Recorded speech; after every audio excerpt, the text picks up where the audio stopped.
Hi guys, and welcome to a new video on Bite a Geek.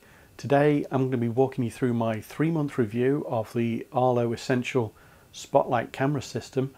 So this is a long-term review that I've done of this product, and I'm going to go through some of the good points and, well, we'll see how many bad points it's got. So let's get to it.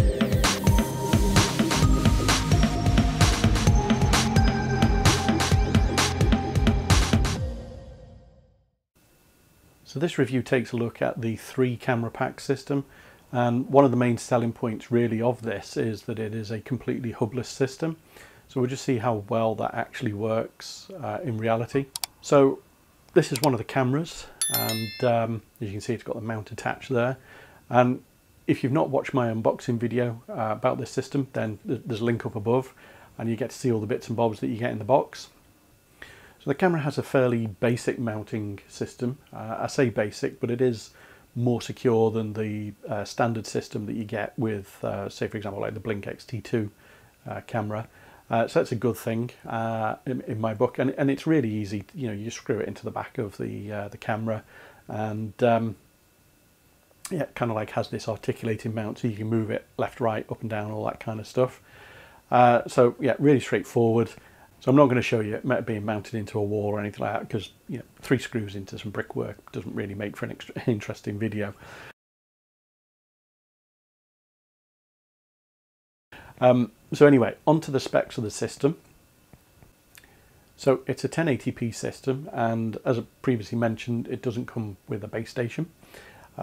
It's an all wireless camera, so you're going to need to have fairly decent Wi-Fi to the points where you're going to be mounting these. I'd say, they are high bandwidth items. The battery's built in, and it doesn't seem to be removable from what I can tell. So you charge it via USB port underneath a flap on the bottom here. So yeah, it's you're going to have to remove these from the mount if you're going to want to charge them. It's got an LED spotlight, infrared, two-way audio and a siren, so you can talk to anybody who's maybe looking around in your garden or something like that. And in terms of night vision quality, so obviously daytime it's full color, but nighttime, if you've got the little spotlight on it, you can get color footage. Without that on, then you get black and white. Obviously, being an outdoor camera, it's waterproof. And it integrates with your smart system, so your Google Home and Alexa. And really, I guess the the kind of like the final bit is in terms of some of the detection features, they are it does actually have some quite nice stuff. So I'll get into those a little bit later in the video. Retail price on these, so well, you can get them in black or white. They're both kind of like glossy shells on them. And individually you can buy the camera for £130, or you can get it as a 3-pack for about £350 in the UK. So quite an expensive camera for a 1080p camera. So one thing to note, with there being no base station with this system, it is totally cloud storage only. There's no SD card slot or anything like that on these cameras, and you're going to have to pay for that cloud storage. So I'll come on to that a little bit later in the video where we talk about some of the prices. You can buy an optional base station, I found out, and that is available on Amazon. There's a couple of different models, and that will enable you to have local storage, but they're starting at around the £150 mark, and really, when you add that to the cost of a single camera, it's already starting to get to be an expensive system before you've even got the thing up and running. Aesthetics wise, look and feel, I think they look quite nice. They're certainly kind of like a premium product, don't feel overly cheap, and the glossy white I think is particularly quite nice.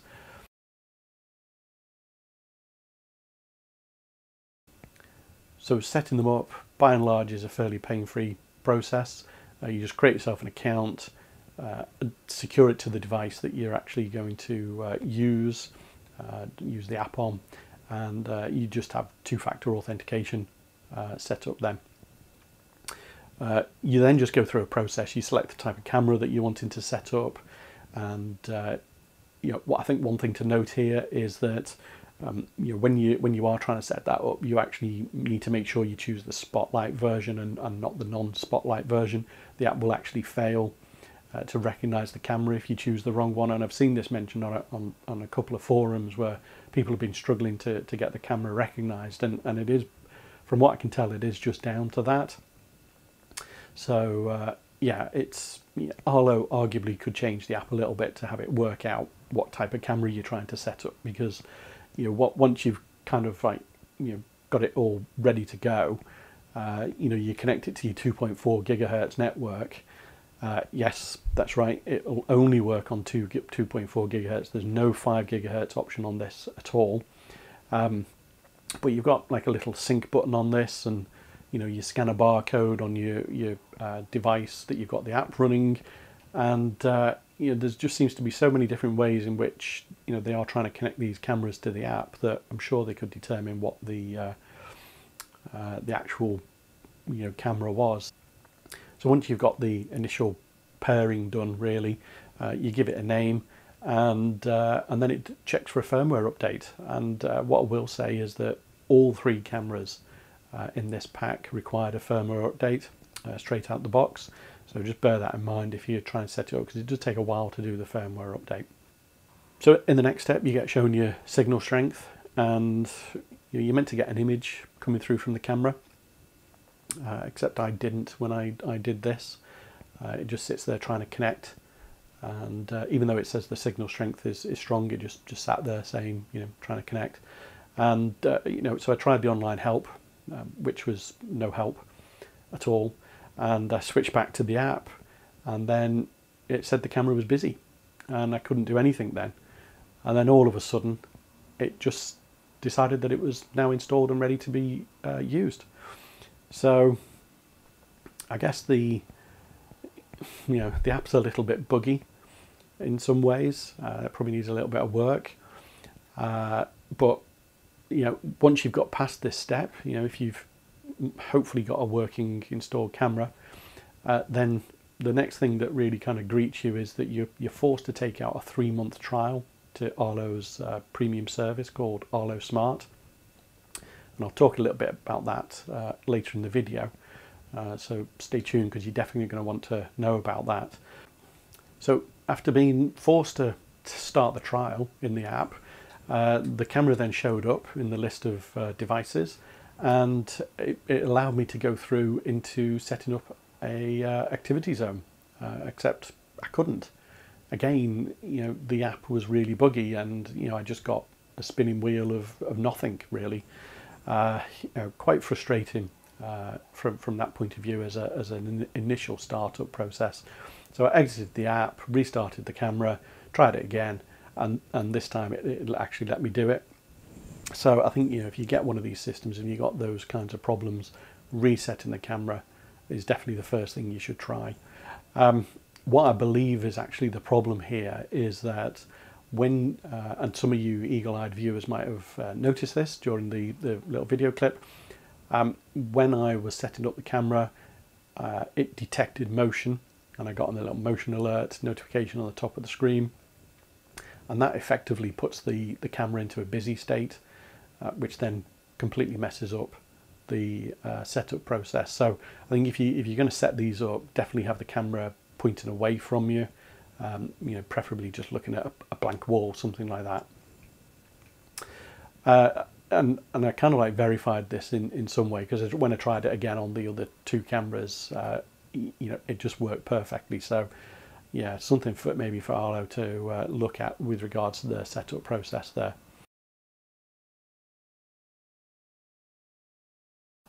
As I say, activity zones, once I got back in, it was all fine.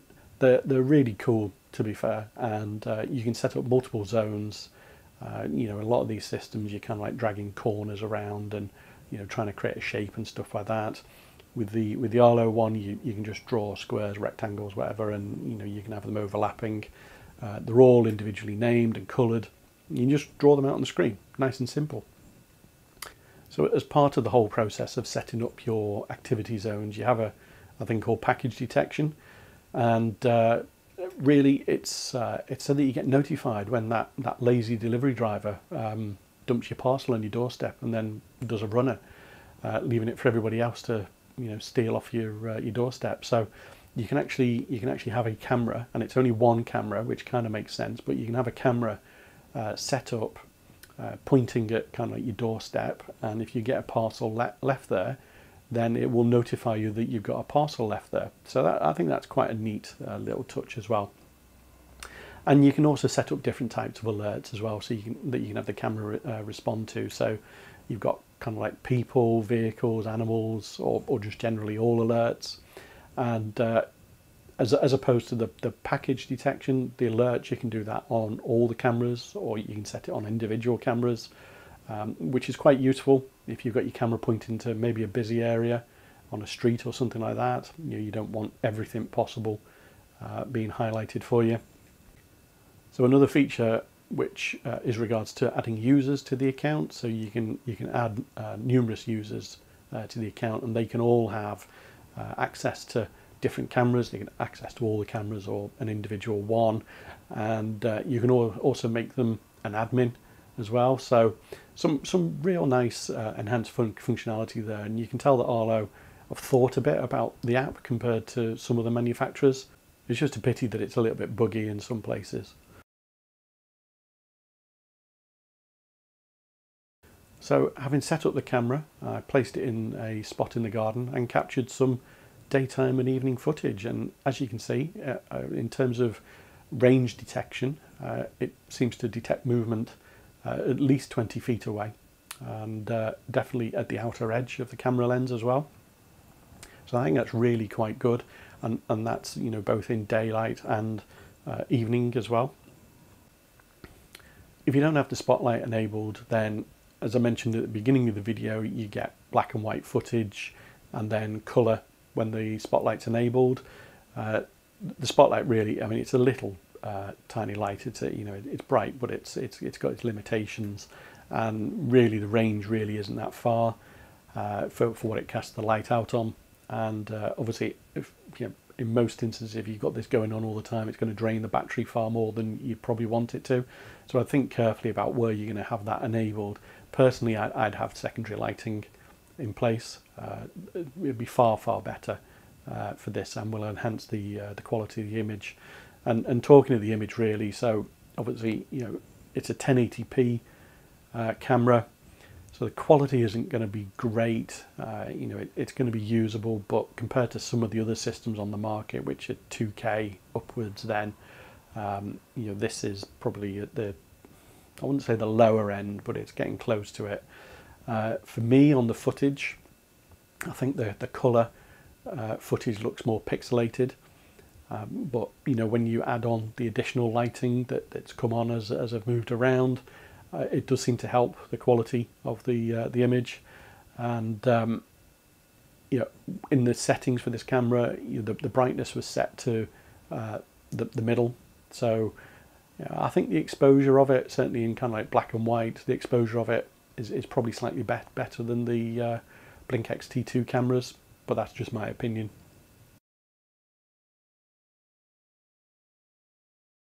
Now, one of the important things with a system like this is how quickly you receive alerts when motion's detected. So what I've got on the screen now is a recording of me moving around the garden, waving my arms in front of the camera, and my phone, I'm recording this on the phone, and it's off the Wi-Fi, so it's just using my 4G connection.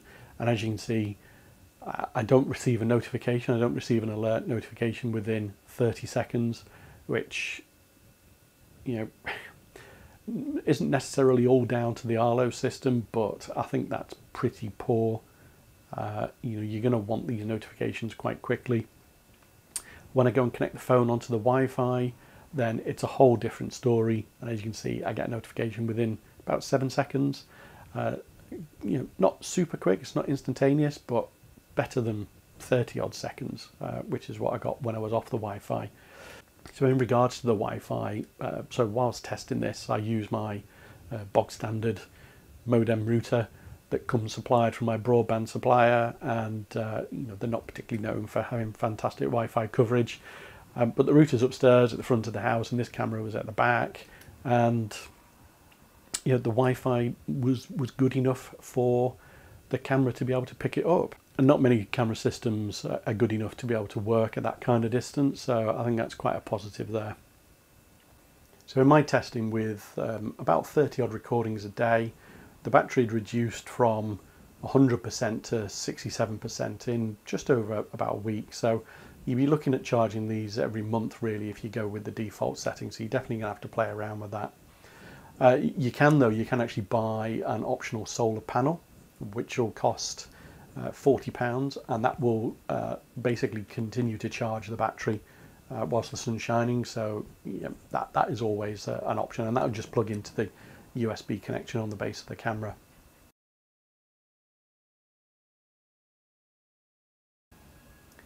So after your 3 months trial of Arlo Smart is up, what actually happens to the app and the system? So as you can see here, it says the power's disconnected to the camera, which is complete rubbish given that it's a battery camera. But really what it's trying to tell you is that the activity zones are now disabled. So any of those custom zones, I can still edit them and you know, rename them, things like that, but they won't actually get used by the camera. And you've also lost all your recordings as well, obviously, because you've not got cloud storage anymore. So you're definitely going to want to, you know, download those if you want to keep them before the trial runs out. You can download them onto your device if you want to do that. The smart functionality is gone as well when you go into the settings, and you know, so that's kind of like the package detection, all the different types of alerts as well. And when you go into the subscription option, you get to see what awaits you before you get back your fully working system. So you can either subscribe to the 5 camera system for effectively £8 a month, and that includes 2K recordings, which is a bit odd really given the cameras only record 1080p, and you'll get back your smart detection, and you also get your advanced notifications as well. You can, for some reason, take out one for £12.49, which gives you the 4K option. Again, pointless with this system. I'm not sure why they've got that. So they also have single camera plans available with the same kind of features, which cost £2.49 a month. And yeah, you know, if you've got 3 cameras, it's probably worth taking that. But ultimately ends up costing you more when you work out the camera price ratio. So not particularly great. So basically what you end up with is you end up with a system that can't record anything. It just becomes a streaming camera system that will send you simple notifications, all for £350. You have 2 options now. Go with the subscription plan or buy a base station, but bear in mind that base station's only going to give you the local storage. You won't get any of the notification options on that.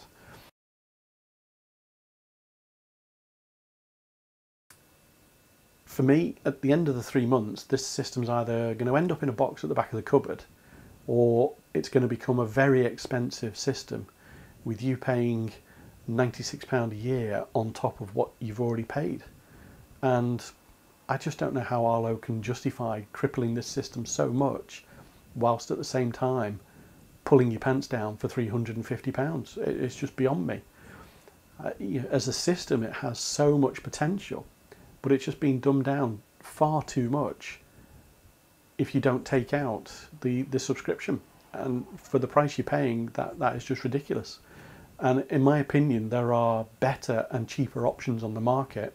Some might have paid for cloud storage, but at least their initial cost is considerably less, meaning that your total cost of ownership will be less in the longer term. If you want a simple streaming camera system, you can get double the number of cameras for less than this system costs. So I hope you enjoyed this video, guys. Let me know your thoughts in the comments below. You know, any questions you might have, anything like that. I'll try and answer them for you. If you found the video helpful, please click on the like button and consider subscribing to the channel for more content like this. Well, as always, thanks for watching, and I'll see you in the next video. Bye for now.